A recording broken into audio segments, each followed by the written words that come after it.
Bangladesh computer কাউন্সিলের সাথে আমাদের যে চুক্তি ছিল সেটা আমরা একটা বিশেষ অভিযোগের কারণে বাতিল করি। তো আমরা পরবর্তীতে জানতে পারি যে বিভিন্ন সংস্থা বা বিভিন্ন ব্যক্তি বা অনলাইনে এনআইডির সাথে বিভিন্ন রকম কাজ করে। তখন আমরা এটা খুঁজতে শুরু করি যে কোথা থেকে হয়। আমাদের টেকনিক্যাল লোকজন যারা তারা খোঁজা শুরু করে।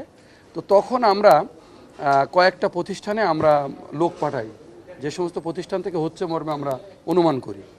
তো লোকজন পাঠানোর পরে আমরা দেখি যে সেখান থেকে বিভিন্নভাবে ডেটা লিক হচ্ছে এবং ওই লোকগুলো ওই লিক জায়গা থেকে ব্যবহার করছে।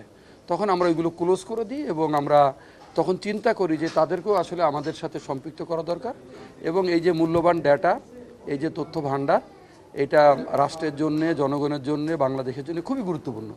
এই ডাটা যাতে ফাঁস হতে না পারে বা কোনোভাবে লিক হতে না পারে সেই জন্যে আমরা তাদেরকে ডাকি এবং তাদের মতামত গ্রহণ করি এবং কিভাবে এই ডেটাগুলো আরও বেশি প্রোটেক্টেড করা যায়, আরও বেশি সতর্ক থাকা যায় সেই চিন্তাটা আমরা করি। তো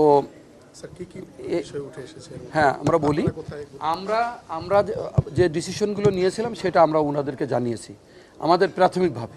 সেটা হচ্ছে যে আমরা এখন ওনাদেরকে দুইভাবে সেবা দিয়ে থাকি। এটা হচ্ছে এপিএ সিস্টেমে, যেটা ডাইরেক্ট ওনারা আমাদের সাথে অনলাইনে যুক্ত থেকে কাজ করতে পারেন।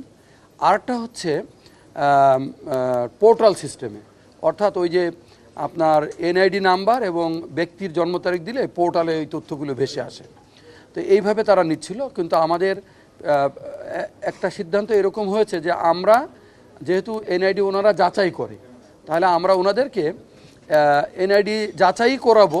কিন্তু এতদিন আমরা যেটা করেছি 14 সাল থেকে, সেটা হচ্ছে যে ওনারা যখন এই দুইটা ইনপুট দিলে এই তথ্যগুলো ওনাদের কাছে চলে যেত, তখন ওনারা যাচাই করত।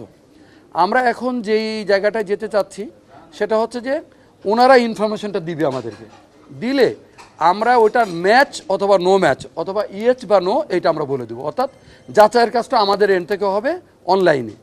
এবং যদি ধরেন একটা লোক 5টা ডেটা আমার কাছে চাচ্ছে, তার জন্ম তারিখ, তার বাবার নাম, তার মায়ের নাম এবং তার ব্যক্তিগত নাম অথবা অন্য আরেকটা ডেটা, তখন এই 5টা ডেটা উনি যখন আমাদের কাছে পাঠাবে, অর্থাৎ সিস্টেমে পাঠাবে, সিস্টেম থেকে ধরেন এর মধ্যে 4টা সঠিক আছে, একটা হয়তো ভুল আছে, সিস্টেম বলে দেবে যে তোমার এই 4টা ঠিক আছে, এইটা ভুল আছে।